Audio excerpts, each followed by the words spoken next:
Hypertransport versus hyperthreading, 6 differences. Hypertransport and hyperthreading are two completely different technologies that are used for two completely different purposes. However, a lot of users still get confused about it and mix them up.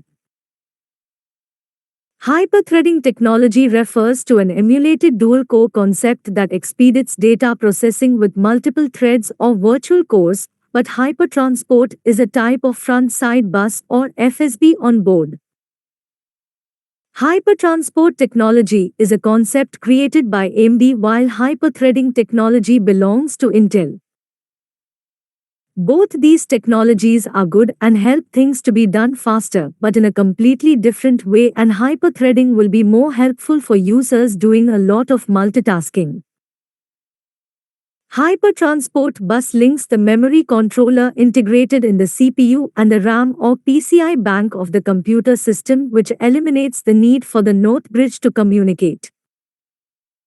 Hyperthreading adds more threads to the CPU, allowing it to run in parallel and produce the data processing results more quickly.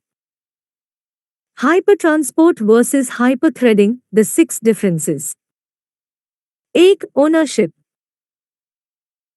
Hypertransport is a technology developed by AMD or Advanced Micro Devices Inc., but hyperthreading is a technology developed by Intel and is the marketing name for simultaneous multithreading or SMT advertisements. Though meaning.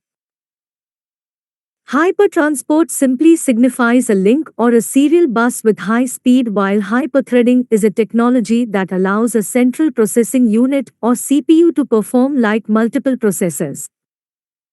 13. Functions. Hypertransport technology allows getting the necessary data much faster to the CPU of the computer for processing purposes. 5. Surprising facts about the universe. The hyperthreading technology, on the other hand, simply ensures that the instructions get through the CPU more efficiently. 4. Multitasking support. The hyperthreading technology in the processors allows them to do multiple tasks at the same time and therefore helps quite a lot in multitasking.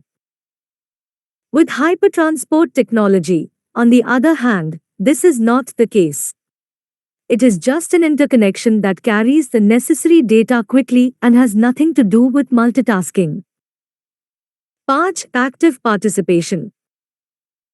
Hypertransport technology does not allow the system to take part in the processing of data actively. Its service and functions are limited to carrying data to and from quickly. On the other hand, the hyperthreading technology affects the overall performance of the CPU as well as the computer system on the whole with its active participation in data processing. 6. Utility. Hypertransport technology is transparent to the system and can be used by any and every program, app and software of a computer system. On the other hand, hyperthreading technology is invisible to the platform and creates an illusion of presence of a higher number of processors to the operating system.